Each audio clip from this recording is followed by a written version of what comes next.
আসসালামু আলাইকুম। কথায় আছে যেমন কর্ম তেমন ফল, আর আমরা এটাও শুনে থাকি কিছু কর্মের ফল এই দুনিয়াতেই ভোগ করতে হয়। এই দুনিয়াতে কতখানি ভোগ করতে হবে তা তো যিনি সৃষ্টি করেছেন তিনিই অবগত, আর শাস্তিটাও যে তিনি নিজেই দেবেন। কিন্তু সমস্যাটা তখন হয় যখন কেউ সৃষ্টিকর্তার উপর নির্ভরশীল না হয়ে নিজে প্রতিশোধ নিতে মরিয়া হয়ে কালো জাদুর পথ বেছে নেয়। বলছিলাম তুরস্কের একটি হরর সত্য ঘটনার কথা, যেখানে একজন মা তার একমাত্র ছেলের সাথে হওয়া অবিচার সহ্য করতে না পেরে আশ্রয় নেয় কালো জাদুর ছায়াতলে। কালো জাদুর মাধ্যমে সে তার ছেলের কারিন জিনকে বশ করে আর তার ছেলের সাথে হওয়া অবিচারের বদলা নিতে শুরু করে। সে একদম হুঁশ হারিয়ে ফেলে যে তার ছেলের উপর হওয়া অবিচারের বদলা নিতে নিতে সে অনেক নিরীহ মানুষের প্রাণ নিয়ে নিচ্ছে। এই ভয়ঙ্কর কালো জাদুর শেষ কোথায় হয়েছিল? এই ছেলেটি প্যারালাইজড কিভাবে হলো? এর পেছনে কাহিনী কি, কারা রয়েছে? ঘটনার শেষেই বা কি হলো তা জানতে হলে দেখতে হবে আজকের সম্পূর্ণ এই ভিডিওটি। হরর সাসপেন্স এবং পদে পদে রহস্যে ঘেরা আজকের এই তুরস্কের ভয়ঙ্কর কালো জাদুর সত্য ভৌতিক ঘটনাটি আপনাদেরকে ভয় পেতে বাধ্য করবে বন্ধুরা। তাই সাহসী হলেই ভিডিওটি কন্টিনিউ করুন। তাহলে চলুন বন্ধুরা, চলে যাওয়া যাক ভয়ানক দুনিয়ায় যেখানে আপনার ভয় করবে। তার আগে চ্যানেলটি সাবস্ক্রাইব করে ফেলুন। ঘটনার শুরুতেই আমরা চারজন ছেলে মেয়েকে দেখতে পাই। এই ছেলেটির নাম হচ্ছে সালা, আর এটা হচ্ছে তার বন্ধু মেতিন। এটা সালার প্রেমিকা শারমিন, আর এটা হচ্ছে মেতিনের গার্লফ্রেন্ড আরজু। তারা মূলত একটা জঙ্গলে সময় কাটাতে গিয়েছে। এদিকে আমরা দেখতে পাই সালা আর মেতিন তারা জঙ্গলের ভেতরে ঢুকেছিল শিকার করার জন্য, আর তাদের গার্লফ্রেন্ডরা ঘরে বসে কথা বলছিল। আরজু সেখানে শারমিনের হাত দেখছিল আর বলছিল সে কিছু কিছু ভবিষ্যৎ বলে দিতে পারে হাত দেখে। এদিকে আমরা দেখতে পারছিলাম সালা আর মেতিন যখন শিকার করতে বের হয় তখন হঠাৎ করে সালার বন্দুক থেকে একটা গুলি বের হয়ে যায়। সে বুঝে ওঠার আগেই সেখানে মেতিন তাকে বলছিল, কি করছো সালা? এভাবে কিন্তু যে কোনো অ্যাক্সিডেন্ট হয়ে যেতে পারে, তোমার আরো ভালো করে বন্দুক চালানো শেখা উচিত। তখন তারা দুইজন দুই দিকে চলে যায় শিকার করার জন্য, আর আমরা দেখতে পাই মেতিন কোনো একটা কিছু পেয়েছে শিকার করার জন্য, আর সেটার দিকে সে বন্দুক তাক করে রেখেছে। আর এরপর এখানে কি হয় তা আমাদের কিছুই দেখানো হয় না, আমাদেরকে দেখানো হয় আরো 5 মাস পরে। আমরা দেখতে পাই একটা বাড়িতে একটা ঘরে সালা হুইল চেয়ারে বসে রয়েছে, আর সামনে একটা মহিলা কিছু পুতুলের মধ্যে শারমিন, আরজু আর মেতিনের ছবি লাগাচ্ছে। এটা দেখে আমরা বুঝতে পারি এই মহিলাটি ওদের উপরে কালো জাদুর মতো কিছু একটা করার চেষ্টা করছে। সম্পর্কে এই মহিলাটি সালার আপন মা, আর সে কেন কালো জাদু করছে তা এখনই জানা যাবে। এদিকে দেখতে পারছিলাম শারমিন আর মেতিনকে, তারা একসঙ্গে ছিল, কিন্তু এটা তো হওয়ার কথা ছিল না। শারমিন তো ছিল সালারের প্রেমিকা, সে মেতিনের সাথে কি করছে? মেতিনের গার্লফ্রেন্ড আরজু কোথায় তাহলে? এদিকে আমরা আরজুকে দেখতে পাই একটা মেয়ের সাথে। সেই মেয়েকে সে বলছিল মেতিন এখন তাকে আর ভালোবাসে না, মেতিন এখন শারমিনকে ভালোবাসে। কিছুদিন পর তাদের বিয়ে, কিন্তু তারা এখন থেকেই একসাথে থাকে। বন্ধুরা, বোঝাই যাচ্ছে এই 5 মাসে অনেক কিছুই বদলে গিয়েছে। আসলে 5 মাস আগে তারা জঙ্গলে শিকার করতে যাওয়ার পর সেখানে অ্যাক্সিডেন্টলি সালার শরীরে গুলি লাগে, যে কারণে সে প্যারালাইজড হয়ে যায়। সে চলাফেরা করতে পারে না, সারা দিন শুয়ে থাকতে হয়, অর্থাৎ তার কোমরের নিচ থেকে সবকিছুই অবশ হয়ে গিয়েছে। তাকে সারা দিন এক বেডে শুয়ে থাকতে হয়। এই কারণেই মূলত শারমিন মেতিনের কাছে চলে গিয়েছে। কেই বা থাকতে চাইবে এমন শারীরিক রোগীর সাথে? এদিকে আমরা দেখতে পারছিলাম সালার মা সালার কাছে বসে কান্নাকাটি করছিল আর বলছিল, দেখেছো তোমার বন্ধু বান্ধবীরা কতটা বেঈমান? তোমার এরকম অবস্থা হওয়ার 5 মাসও কাটেনি, কিন্তু তোমার গার্লফ্রেন্ড, তোমার বেস্ট ফ্রেন্ড মেতিনকে বিয়ে করতে যাচ্ছে।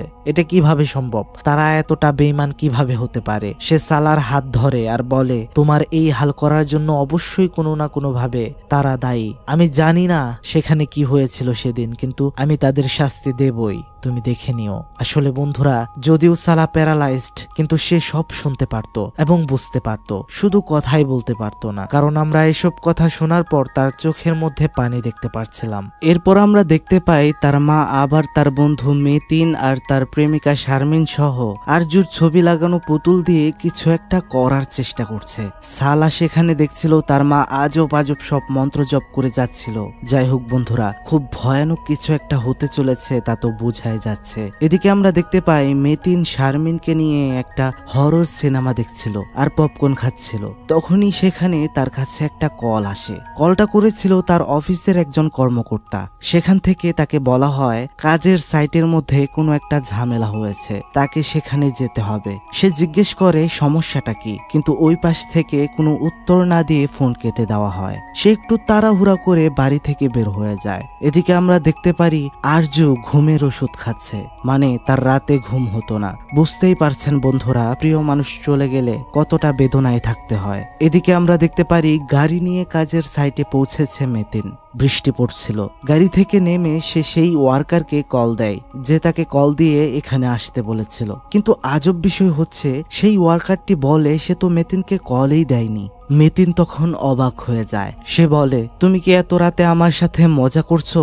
সেই ওয়ার্কারটা তখন বলে সত্যিই সে তাকে কল করেনি। মেতিন আরো অবাক হয়ে যায়, কারণ এই নাম্বার থেকেই তো কল এসেছিল। ঠিক তখনই পাশে থাকা বিল্ডিং থেকে কারো একটা চিৎকার শুনতে পায় মেতিন। অন্ধকার থাকায় হাতে একটা টর্চ নিয়ে সে বিল্ডিং এর ভেতর ঢুকে যায়। শব্দটা মনে হয় উপর থেকে আসছিল। সে উপরে উঠছিল।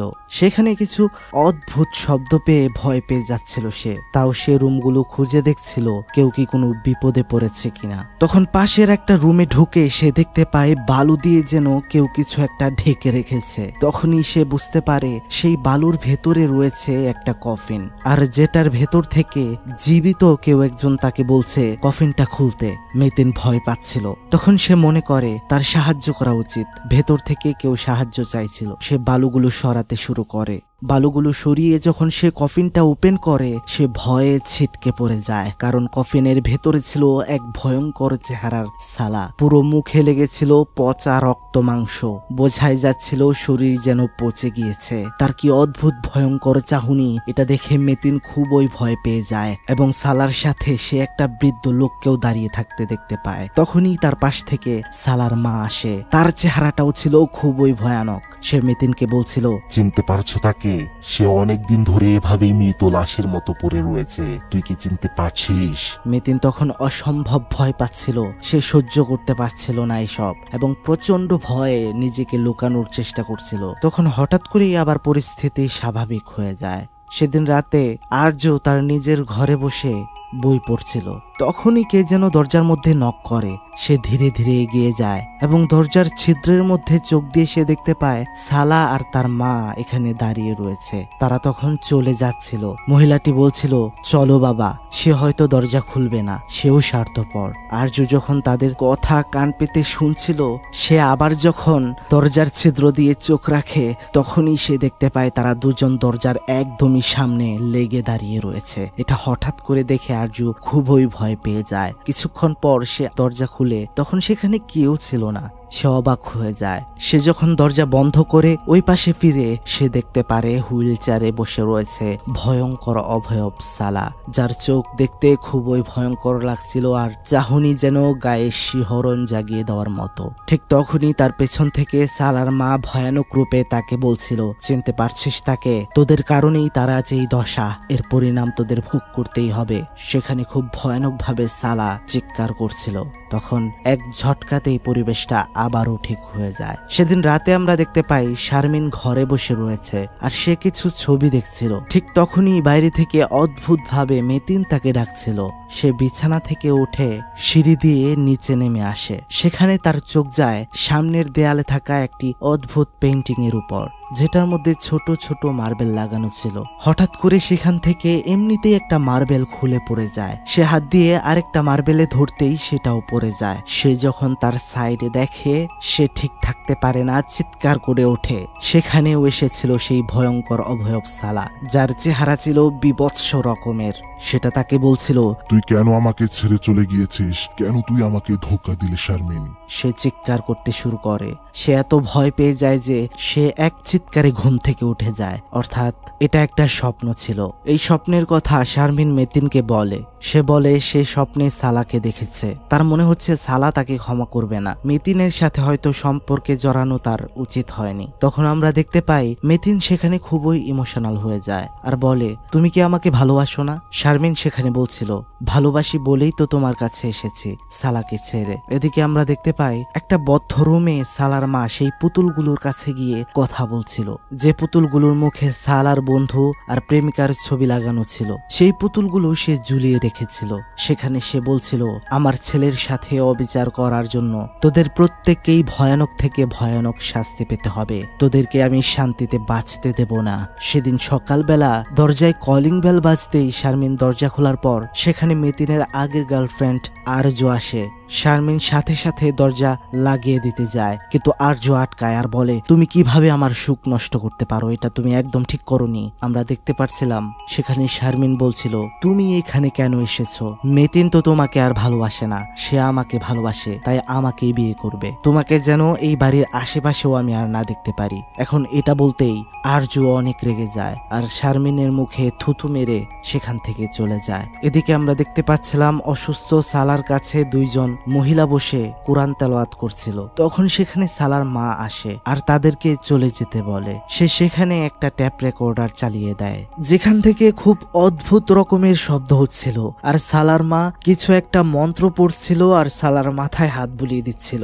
এতে করে আমরা বুঝতে পারি সালারের একদমই ভালো লাগছিল না। সেদিন সন্ধ্যা সময় যখন আরজু তার নিজের বাড়িতে ফিরে আসে তখন তার চোখ যায় পাখির খাঁচার মধ্যে। সে দেখতে পায় তার শখের পাখিটা সেখানে নেই।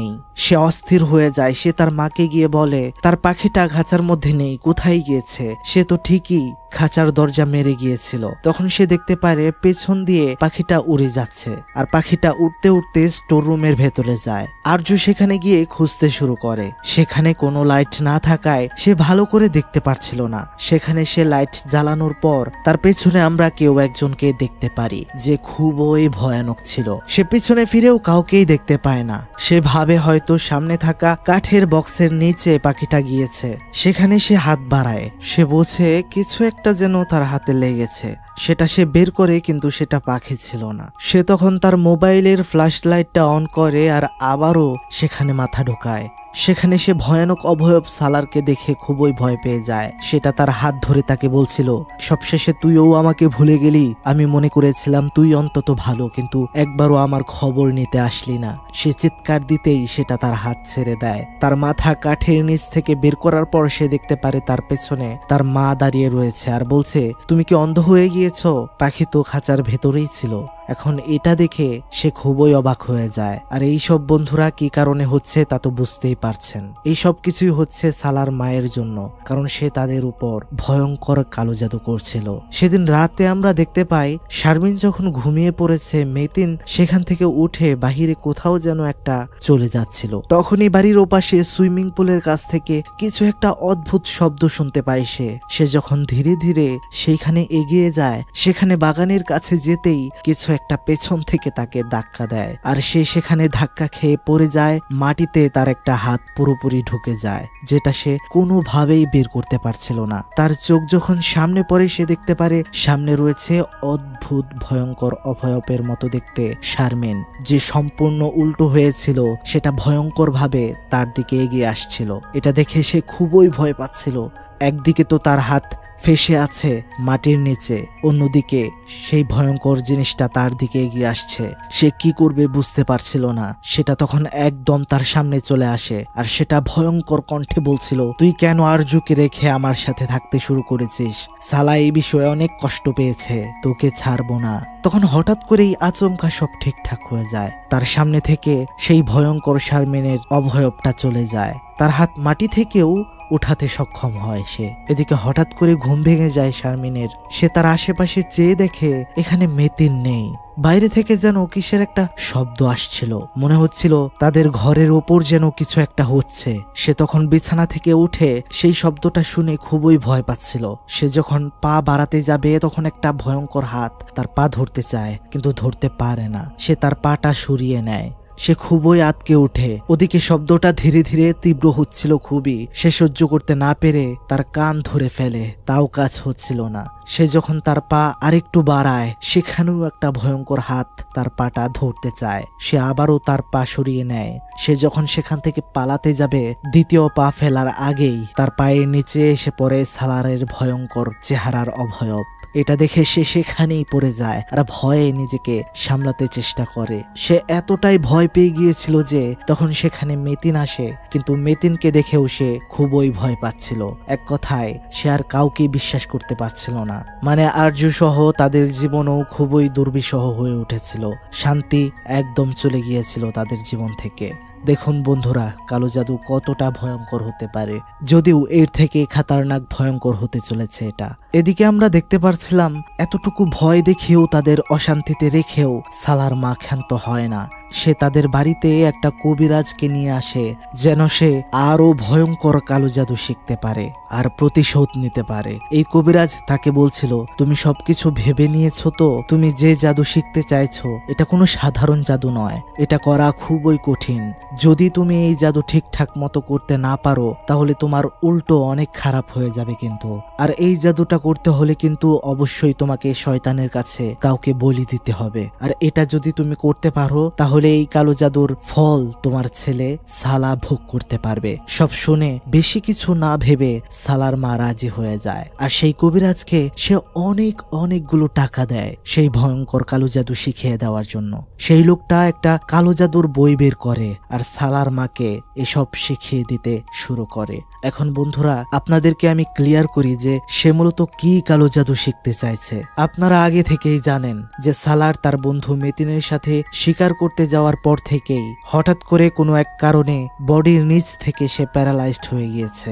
আজকে প্রায় 6 মাস।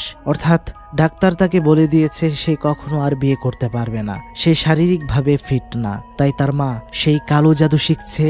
সেই কালো জাদু করা হলে তার ছেলে প্যারালাইজড হওয়া সত্ত্বেও অন্য মেয়ের সাথে হওয়া শারীরিক সুখ নিতে পারবে। কিন্তু এটা যে মেয়ের সাথে করা হবে সেই মেয়ে আর বেঁচে থাকবে না, মারা যাবে। এদিকে আমরা দেখতে পারি সালার মা তার কাজ শুরু করে দিয়েছে অলরেডি।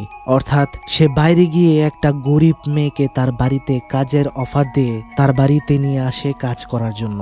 সে সেই মেয়েকে একটা চা বানিয়ে দেয় যেটার ভেতরে কিছু একটা মেশায় সে। আর সেই চাটা খাওয়ার পর সেই মেয়েটা অজ্ঞান হয়ে যায়। এদিকে আমরা দেখতে পারি শারমিন এক্সারসাইজ করার জন্য জিমে গিয়েছিল।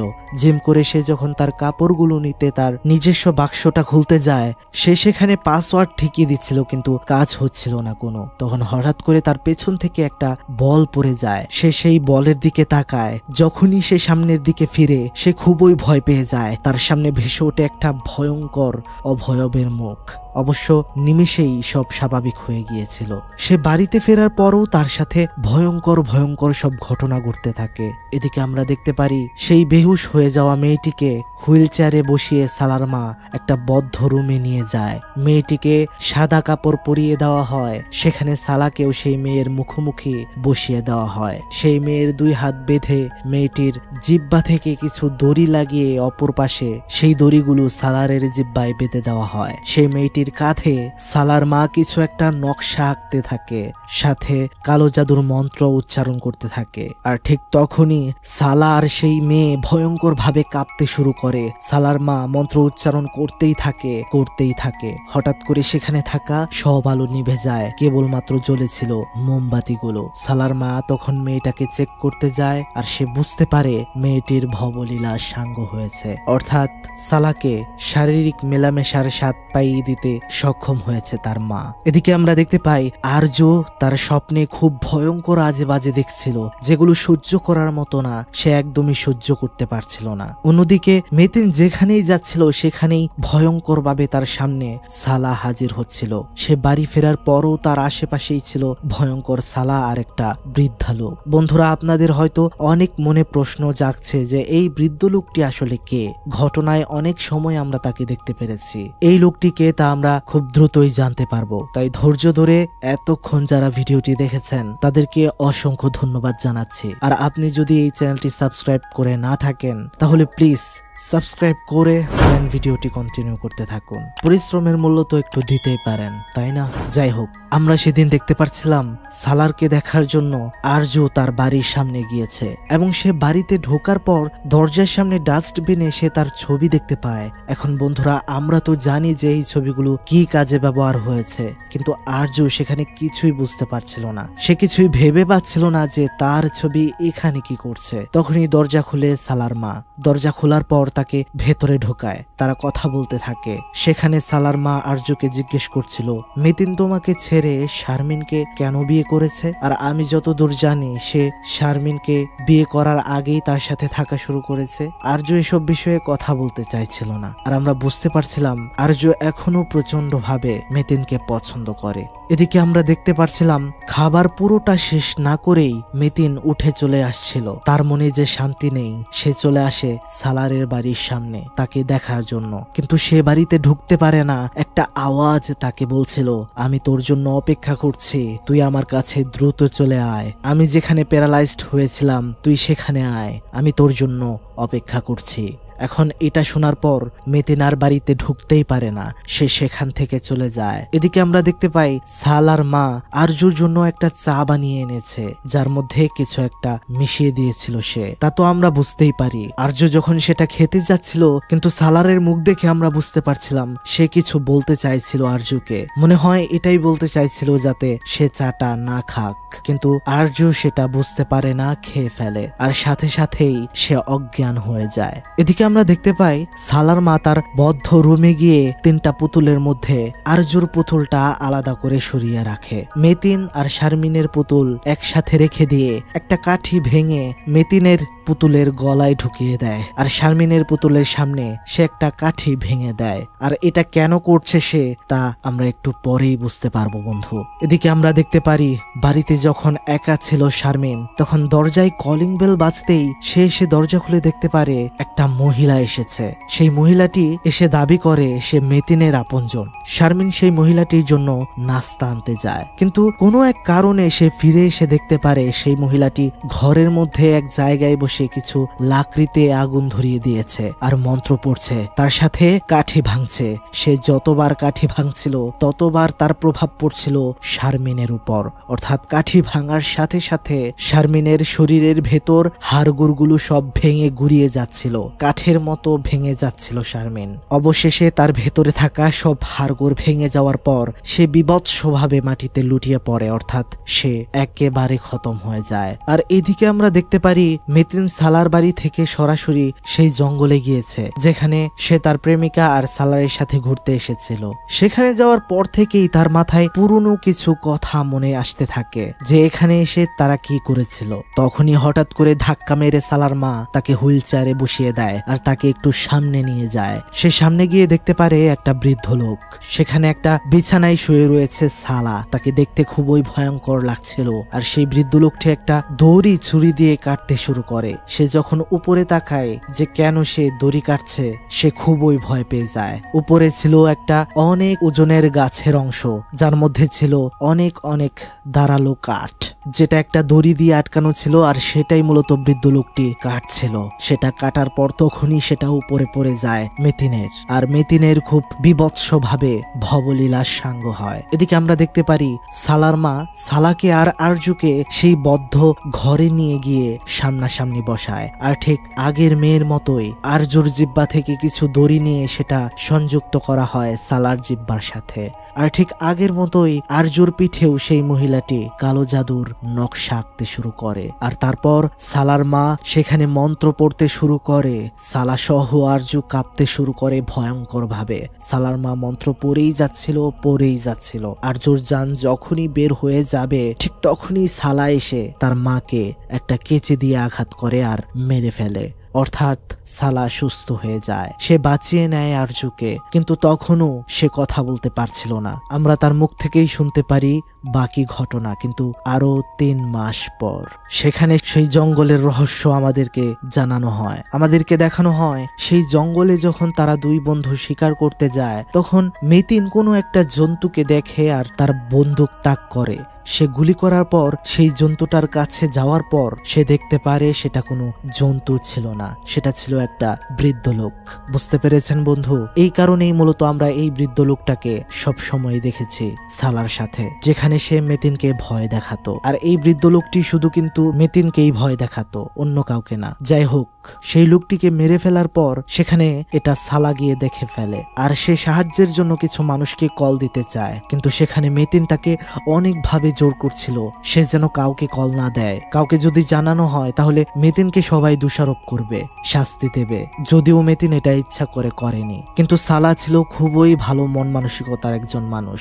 সে বলছিল, দেখো এটা তো তোমার কোনো দোষ নেই, তাই তোমার কিছুই হবে না। আমরা কিন্তু এখন সাহায্য চাওয়ার জন্য কয়েকজনকে ডাকতেই পারি। মেতিন অনেকবার জোরাজোরি করছিল কাউকে যেন ফোন না দেওয়া হয়। সালা যখন ফোন দিতেই যাবে জোর করে, মেতিন ভাবে সালা হয়তো দুর্নীতি করে পুলিশকে ফোন দিতে যাচ্ছে, তাই সে সালারের দিকেও বন্দুক তাক করে। খারাপ পরিস্থিতিতে হঠাৎ করে তার থেকে গুলি চলে যায় আর সালারের শরীরে লাগে। তারপর থেকেই আসলে মেতিন নাটক সাজায়। সে বাড়িতে গিয়ে বলে সালা গুলি চালাতে পারতো না, তাই নিজের ভুলেই নিজের উপর সে গুলি করেছে, যদিও এটা বিশ্বাস করেনি সালার মা। আর তাই তো সে প্রতিশোধ নেওয়ার জন্য কালো জাদুর আশ্রয় নিয়েছিল।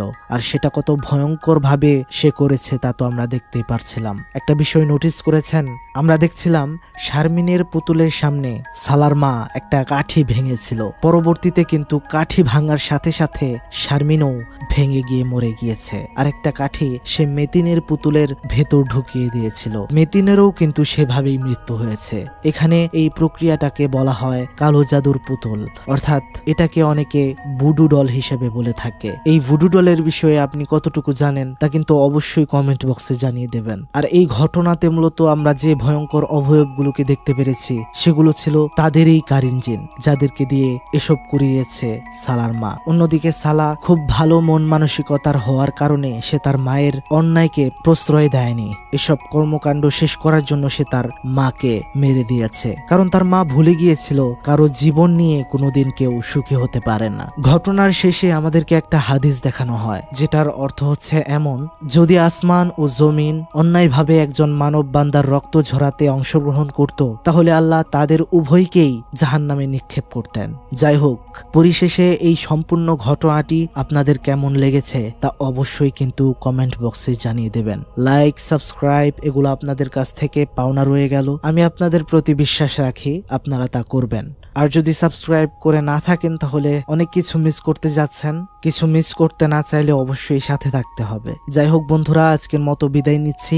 ভালো থাকবেন, সুস্থ থাকবেন এবং অন্যকে ভালো রাখার চেষ্টা করবেন। কাউকে জীবনে পাননি তাই তাকে কালো জাদু করে আনতে হবে, সেই ভুলটা করবেন না যেন। যে থাকার সে সারা জীবন এমনিতেই থেকে যায়, আর বাকিরা তো চলে যাওয়ার বাহানা খুঁজে বেড়ায়। আল্লাহ হাফেজ, আসসালামু আলাইকুম।